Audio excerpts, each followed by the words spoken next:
DRDO కోసం మొన్న ఒక క్వశ్చన్ అడిగాము. So DRDO vision mission. అవును సార్. సో రిలేటెడ్గా ఇది ఇస్రో కూడా ఇప్పుడు.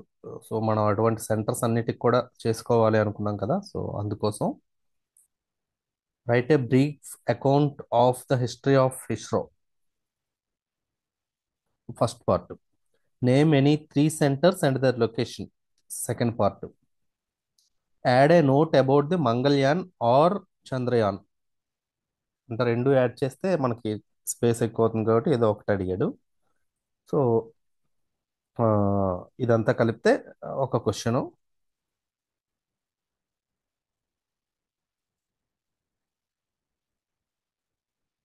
తెలుగులో కనుక చూసుకుంటే, ఇస్రో చరిత్రను క్లుప్తంగా తెలపండి. ఏవైనా మూడు ఇస్రో కేంద్రాలను, అవి ఉన్న ప్రదేశాలను తెలపండి. ఇస్రో యొక్క మంగళయాన్ లేదా చంద్రయాన్ మిషన్ల గురించి వివరించండి. సో ఇది సింపుల్ క్వశ్చనే, బట్ కంటెంట్ ఆ రోజు మీ చేతిలో కంటెంట్ ఉందా లేదా అన్నది డిసైడ్ చేస్తుంది. సో ఇప్పుడు మనం చదువుతున్నాం, వెంటనే రాస్తున్నాం కాబట్టి పర్వాలేదు. ఆ రోజు ఎగ్జామ్ హాల్లో ఎగ్జామ్ హాల్లో ఏమవుతుంది, ఈ లొకేషన్స్, ఏవైతే లొకేషన్స్ ఉన్నాయో, ఏవైతే ఇక్కడ అడిగాడు చూడండి, ప్రదేశాలు, ప్రాంతాలు, ఈ ప్రదేశాలను గుర్తించండి అనేటప్పుడు కొద్దిగా ఇబ్బంది పడతారు. ఫర్ ఎగ్జాంపుల్, ఈ శ్రీహరికోటది, సతీష్ ధామన్, ఆ శ్రీహరికోటది అందరికీ తెలుసు, అది రాస్తారు. మిగిలినవి కొద్దిగా రాయడానికి ఇబ్బంది పడతారు. అదేవిధంగా మంగళయాన్, చంద్రయాన్ల కోసం ఏ మిషన్ మీరు ఎంచుకున్నా దానికి డీటెయిల్డ్గా రాయాలి. అంటే డీటెయిల్డ్గా అంటే టెక్నికల్ అనాలిసిస్ అంతా కాదు, దాని యొక్క మిషన్ ఆబ్జెక్టివ్స్, అది సాధించిన లక్ష్యాలు, ఆ, స్- ఆ, దానివల్ల మన ఖ్యాతి ఏ విధంగా పెరిగింది మంగళయాన్ మిషన్ వల్ల, అటువంటివన్నీ మనం రాయడం జరగాలి. సో దీనికి స్ట్రక్చర్ ఎలా ఉంటుంది అంటే, ఇస్రో చరిత్రను క్లుప్తంగా రాయండి అంటే ఫస్ట్ ఇస్రో కోసం ఇంట్రడక్షన్ ఏదైనా రాస్తారు. ఇస్రో కోసం ఇంట్రడక్షన్ రాస్తారు. తర్వాత దాని చరిత్ర రాస్తారు, హిస్టరీ ఆఫ్ ఇస్రో. తర్వాత ఏవైనా మూడు కేంద్రాలు, ఆ కేంద్రాలు ఎక్కడున్నాయి, ప్లేసెస్, దానికోసం చిన్న ఎక్స్ప్లెనేషన్, ఆ కేంద్రం ఏం చేస్తుంది అనే వర్క్ కోసం రాస్తారు. తర్వాత మంగళయాన్ లేకపోతే చంద్రయాన్ మిషన్ కోసం డీటెయిల్గా రాస్తారు. దాని తర్వాత కన్క్లూజన్. సో మూడు డిమాండ్లు ఉన్నాయి, ఒక్కొక్కటి ఒక్కో పేజ్ వేసుకుంటే 3 పేజీల ఆన్సర్ సరిపోతుంది. ఈ విధంగా ఉండాలి. సో ఈ కేంద్రాలు రాసినప్పుడు మూడు మీరు రాసి మీకు బాగా గుర్తున్నాయి. మీరు ఎప్పుడు కూడా ఆ కేంద్రాలన్నీ బాగా గుర్తుపెట్టుకోవాలి. గ్రూప్ 2 చదివిన వాళ్ళు కానీ, 1 చదివిన వాళ్ళు కానీ, యూపీఎస్సీకి కానీ కేంద్రాలు గుర్తుపెట్టుకోవడం వల్ల ఆ రోజు డయాగ్రామ్, ఇండియన్ డయాగ్రామ్ ఏదైనా వేసి ఇండియా మ్యాప్లో కేంద్రాలు ఐడెంటిఫై చేసేవచ్చు. దానివల్ల వాల్యూ ఎడిషన్ వస్తుంది. ఇతరుల కన్నా మీకు ఒక ఎడ్జ్ పాయింట్ వస్తుంది. ఇతరుల కన్నా ఒక 1 మార్క్ ఎక్స్ట్రా పెరగడానికి అవకాశం ఉంటుంది ఆ విధంగా మ్యాప్లో పెట్టి రాయడం వల్ల. అదేవిధంగా ఇది చంద్రయాన్ కోసం రాస్తే, ఆడు చంద్రయాన్ మిషన్లా అన్నాడు, అంటే ప్లోరల్ వాడాడు. సో అందువల్ల మీరు ఏం చేయాలి అని అంటే, ఈ చంద్రయాన్ 1, 2, 3, 4, ఈ నాలుగిటి కోసం కూడా రాయాలి. చంద్రయాన్ 4 కోసం కూడా రాయాలి. సో అది ఎక్కువ స్పేస్, ఎక్కువ టైం ఆక్యుపై అయిపోతుంది కాబట్టి, మంగళయాన్ అయితే ఒక మిషనే కాబట్టి మంగళయాన్ కోసం రాసేవచ్చు. మంగళయాన్ అంటే ఏంటి, దాని లక్ష్యాలు ఏంటి, ఆ, దాంట్లో ఉన్న పేలోడ్స్ ఏంటి, అది ఎప్పుడు లాంచ్ చేశారు, దేంతో లాంచ్ చేశారు, ఏ రాకెట్తో లాంచ్ చేశారు, అది సాధించిన విజయాలు ఏంటి, అవన్నీ కూడా రాస్తే సరిపోతుంది. సో మంగళయానికి ముఖ్యమైనది ఏంటంటే దాని కక్ష. ఇది మిగిలిన దేశాలు మొదటిసారి ఫస్ట్ అటెంప్ట్లో ఫస్ట్ అటెంప్ట్లో యూపీఎస్సీ వచ్చేసినట్టు ఫస్ట్ అటెంప్ట్లో మనకి మార్స్ ఆర్బిటార్కి వెళ్ళిపోయాం. మిగిలిన దేశాలు వెళ్ళడానికి విఫలమయ్యాయి. ఎందుకంటే మన వాళ్ళు పాటించిన ఈ కక్షను ఎలా పెంచుకుంటూ వెళ్తారు. సో ఇందువల్ల ఇది జరిగింది. అది ఎలా జరుగుతుంది, అది అది ఇంపార్టెంట్. మంగళయాన్ రాసినప్పుడు ఆ పాయింట్ రాయాలి.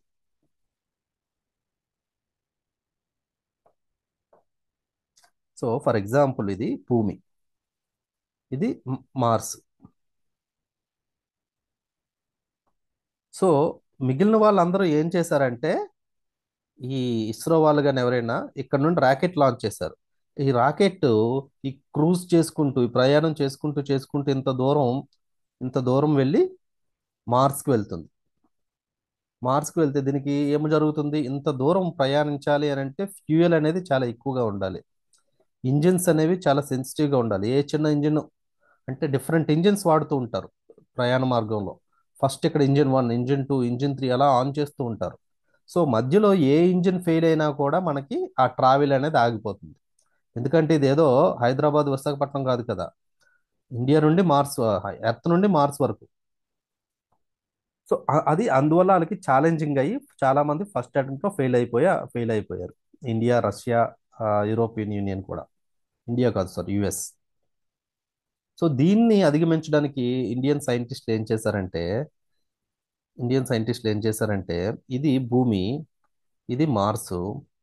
సో ఈ భూమి యొక్క గురుత్వాకర్షణ శక్తిని వాడుకొని కొంత దూరం వెళ్ళి, తరువాత ఈ మార్స్ యొక్క గురుత్వాకర్షణ శక్తి వాడుకొని కొంత దూరం వెళ్ళడం. సో ఆ గురుత్వాకర్షణ శక్తి అనేది పుల్ చేస్తుంది, ఆకర్షిస్తుంది. కాబట్టి అంత ఇంజిన్ అవసరం లేదు, అంత ఫ్యూయల్ అవసరం లేదు, అంత ఇంజిన్ కెపాసిటీ అవసరం లేకుండా మన వాళ్ళు రీచ్ అవ్వగలిగారు. అందుకే ఫస్ట్ అటెంప్ట్లో వెళ్ళగలిగారు. సో ఇది ఎలా వెళ్ళారు అని అంటే, ఫస్ట్ రాకెట్ భూమి నుండి లాంచ్ అయింది. లాంచ్ అయ్యి తక్కువ హైట్లో పెట్టారు. కొన్ని రోజులు తిరిగింది. తిరిగాక దీన్ని హైట్ పెంచారు, ఈ రాకెట్ హైట్. అంటే ఇక్కడ తిరుగుతున్న దానికి ఒక ఇంజన్ బర్న్ చేసి మళ్ళీ హైట్ పెంచారు. హైట్ పెంచాక ఈ హైట్లో ఎక్కువ తిరుగుతూ ఉంది. తర్వాత మళ్ళీ హైట్ పెంచారు. ఇలా 6 సార్లు హైట్ పెంచారు. హైట్ పెంచుతున్న కొద్దీ అలా భూమికి కొద్ది కొద్దిగా దూరంగా వెళ్తుంది. సో ఎప్పుడైతే ఆరో హైట్ ఎప్పుడైతే పెంచారో అది కక్షలు ఎలా తిరుగుతూ మార్స్ వైపు వెళ్ళిపోయింది. ఇక్కడ అంటే మీరు ఎక్కడ చూసుకోవాల్సింది, ఎక్కడ నుండి ఎక్కడ వరకు కావాల్సిన జర్నీకే మీరు ఫ్యూయల్ అందించాలి. ఎందుకంటే ఇక్కడ నుండి మళ్ళీ మార్స్ గ్రావిటీ ఉంటుంది, అందువల్ల దీని చుట్టూ ఇలాగా తిరుగుతూ ఉంటుంది. సో అందువల్లే మన వాళ్ళు 6 నెలల కోసం ట్రై చేస్తున్నామని పంపిస్తే అది 7 సంవత్సరాలు వర్క్ చేసింది. అది మిరకిల్. 6 నెలలు ఎక్కడ, 7 సంవత్సరాలు ఎక్కడ? ఎందుకంటే అది ఫ్యూయల్ అంత సేవ్ చేసుకుంది. అక్కడ కూడా అది యూజ్ అయింది. అక్కడ సోలార్ ప్యానల్స్తో పాటు ఇవి కూడా యూజ్ అయ్యి ఆ విధంగా ఎక్కువ రోజులు పనిచేసింది. సో ఈ ఈ ఈ యొక్క భూమి ఆకర్షణ శక్తిని ఎంతవరకు వాడుకొని దాని తరువాత ఈ కొద్ది ప్లేస్ని క్రూజ్ ఈ 10 నెలలు జర్నీ చేసింది, ఈ తక్కువ ప్లేస్ని. అలాంటప్పుడు మీరు అర్థం చేసుకోవచ్చు ఇంత ప్లేస్ని జర్నీ చేయడానికి ఎంత టైం పట్టాలో. సో 10 నెలలు జర్నీ చేసి ఇక్కడ మార్స్ ఆర్బిటార్లోకి వెళ్ళిపోయింది. సో మంగళయాన్ రాసినప్పుడు ఈ డయాగ్రామ్ అనేది ఉండాలి. ఎందుకంటే మంగళయాన్ యొక్క విశిష్టత అది ఆ క్యాచ్ చేస్తుంది. ఆ హృదయం అంటారు కదా, మంగళయాన్ యొక్క హృదయం ఇది. అందువల్ల దీనికోసం ఎక్స్ప్లెయిన్ చేయాల్సిన అవసరం ఉంటుంది. సో ఈ అండర్స్టాండింగ్తో ఒకసారి మనం క్వశ్చన్లోకి వెళ్దాం. మోడల్ ఆన్సర్ చూడండి. ఇస్రో కోసం చెప్పారు. దాంట్లో భాగంగా దాని యొక్క విజన్ కోసం చెప్పారు. తర్వాత క్లుప్తంగా చరిత్రను రాయమన్నారు కదా, హిస్టరీ రాశారు. 1962లో ఏం జరిగింది, 63, 69లో ఫామ్ అయింది ఇస్రో అనేది. 69లో స్థాపించబడింది కదా. తర్వాత 72లో దాన్ని డిపార్ట్మెంట్ ఆఫ్ స్పేస్. మీకు ఇది స్ట్రక్చర్ తెలిసే అనుకుంటా అందరికి కూడా. ఇస్రో ఎలా ఉంటుంది? ప్రైమ్ మినిస్టర్ ఉంటారు, అంటే prime minister office. Prime minister కింద డిపార్ట్మెంట్ ఆఫ్ స్పేస్, అంతరిక్ష డిపార్ట్మెంట్ అనేది ఉంటుంది. దీని కింద ఇస్రో ఉంటుంది. ఇస్రో కింద వేరియస్ సెంటర్స్ ఉంటాయి, మన శ్రీహరికోటలో ఉన్నలాంటి సెంటర్స్. సో ఈ డిపార్ట్మెంట్ ఆఫ్ స్పేస్కి ఒక సెక్రటరీ ఉంటారు కదా, ఐఏఎస్ ఆఫీసర్లు సెక్రటరీ ఉంటారు. కానీ డిపార్ట్మెంట్ ఆఫ్ స్పేస్కి ఉన్న సెక్రటరీ ఇస్రో చైర్మనే. ఇస్రో చైర్మన్ ఎవరైతే ఉన్నారో, ఇస్రో చైర్పర్సన్ ఎవరైతే ఉన్నారో వాళ్ళే సెక్రటరీగా యాక్ట్ చేస్తారు department of space. So department of స్పేస్కి పిఎంఓకి మధ్యలో కోఆర్డినేషన్ బాడీగా ఒకటి స్పేస్ కమిషన్ అని ఉంటుంది. ఇది కూడా 1972లో ఎస్టాబ్లిష్ చేశారు.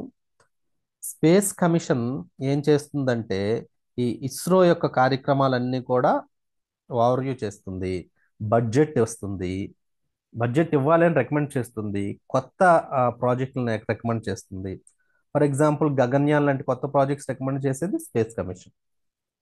దీని యొక్క చైర్పర్సన్ ఎవరుంటారంటే ఇస్రో యొక్క చైర్మనే దీనికి చైర్పర్సన్గా ఉంటారు.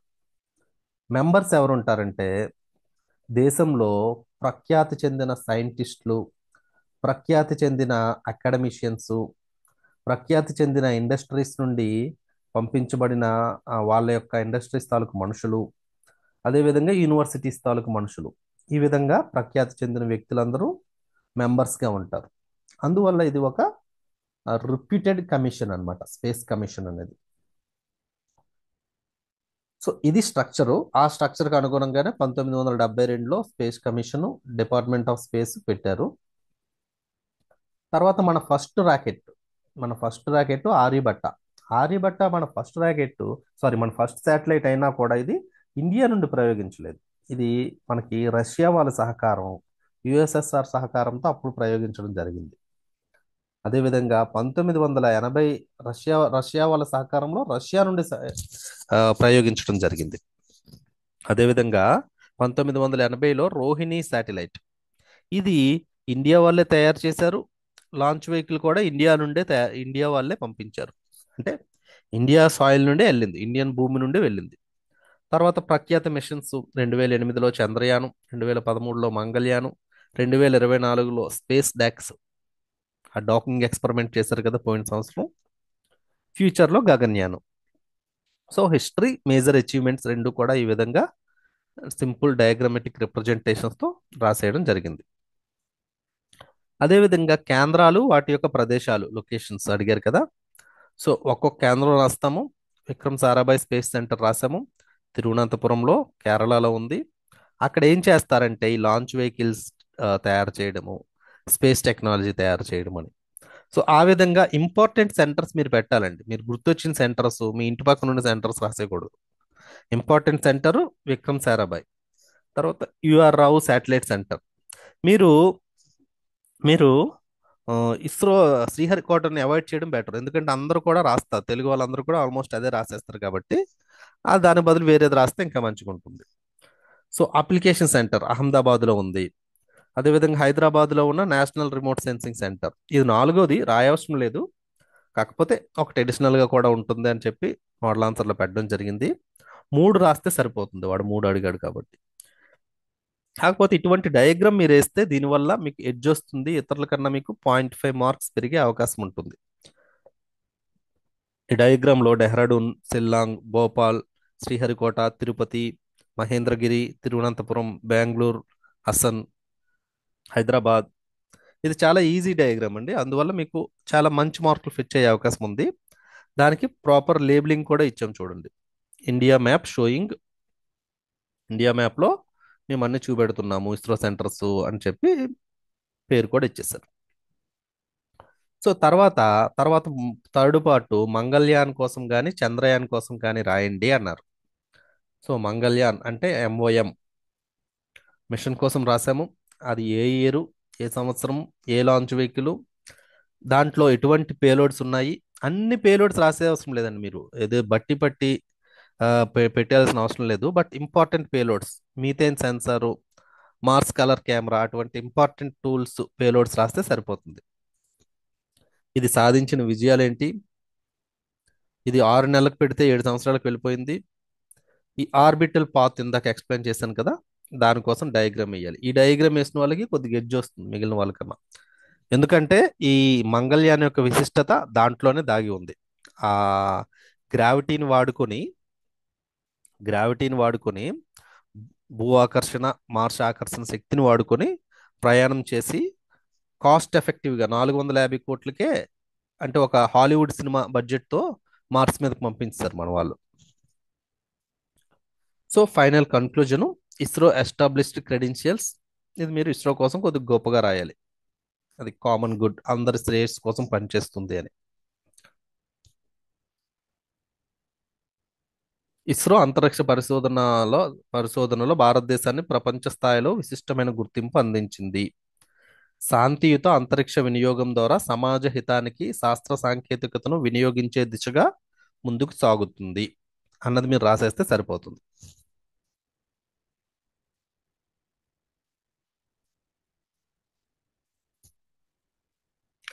మార్స్ అంటే సింపుల్ వర్డ్స్లో ఫస్ట్ రాసేయాలి. భారతదేశం నుండి అంగారక గ్రహం కక్షను చేరుకోవడానికి చేపట్టిన తొలి అంతర్గ్రహ మిషన్ ఇది. సంవత్సరం, ప్రయోగవాహకం, పరికరాలు. ఇటువంటి పదాలు మీరు ఇన్కాస్పర్ అని ఇంగ్లీష్లో రాసేవచ్చు. టిఆర్ఎల్ఎస్ ఇన్కాస్పర్, ఎందుకంటే ఇస్రో అని కూడా మీరు ఇంగ్లీష్లో రాస్తారు కాబట్టి అవి కూడా ఇంగ్లీష్లో పెట్టవచ్చు. సో అర్థమైందండి topic. Yes sir. Okay, answers Nagaraj మీరు రాయలేనట్టున్నారు కదా ఈరోజు.